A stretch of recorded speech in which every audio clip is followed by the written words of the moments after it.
Hola, en el video anterior resolvimos de forma analítica algunos circuitos con diodos y trazamos sus respectivas curvas de transferencia. En este video encontraremos la solución de algunos circuitos más, empleando valores particulares para los componentes del circuito. Para este ejercicio vamos a determinar cuál es el voltaje en la salida y la corriente que atraviesa los diodos. Tenemos simplemente un circuito en serie, por lo tanto el voltaje de salida es igual al voltaje de entrada menos el voltaje de activación del diodo menos el voltaje de activación del diodo LED, y esto va a ser igual a 12 voltios menos 0.7 voltios, ya que tenemos un diodo de silicio, y un diodo LED rojo se activa con 1.8 voltios, entonces restamos 1.8. Esto es entonces igual a 9.5 voltios, y con esto la corriente en los diodos es igual a la corriente en la resistencia 1, y esto es igual al voltaje en R1 dividido R1, que es igual al voltaje de salida sobre R1, es decir, 9.5 voltios dividido 680 ohmios, y esto es igual a 13.97 miliamperes. Para este circuito vamos a encontrar la corriente en el circuito, los voltajes en la resistencia 1, en la resistencia 2 y el voltaje de salida. Empezamos trazando nuestra corriente I, que debe ser igual a la fuente E1 más la fuente E2 menos el voltaje de activación del diodo de silicio sobre R1 más R2. Esto es entonces igual a 10 voltios más 5 voltios menos 0.7 voltios sobre 4.7K más 2.2 kiloohmios. Y esto es entonces igual a 2.07 miliamperes. Con esto tenemos que el voltaje en la resistencia 1 es igual a la corriente por R1,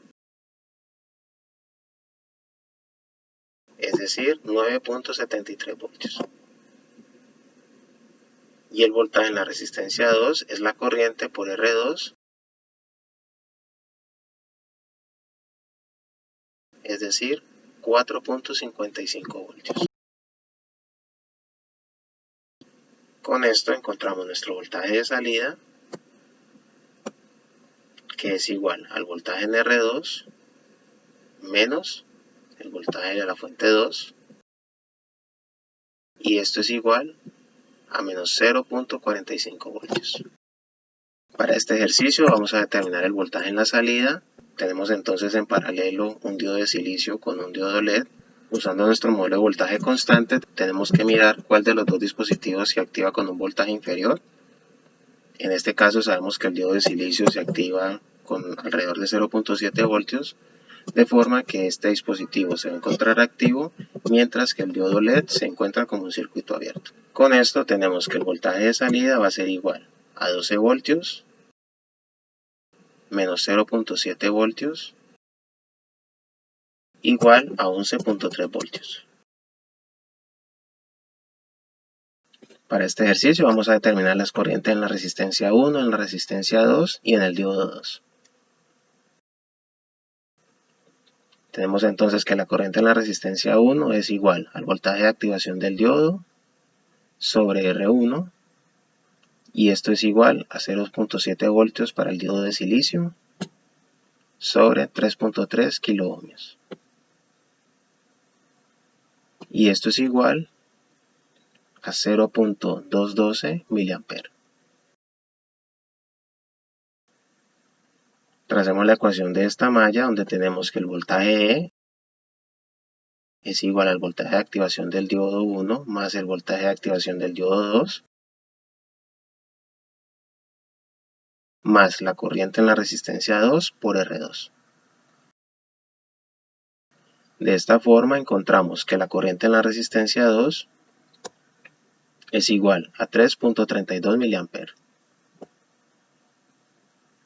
Y esta corriente en la resistencia 2 es igual a la corriente en el diodo 2 más la corriente en la resistencia 1.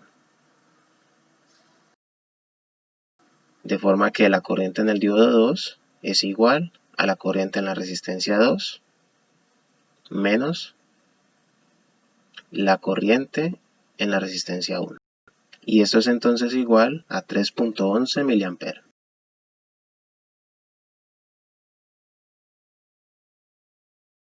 En este video resolvimos varios ejercicios con diodos usando valores específicos para los componentes de cada circuito.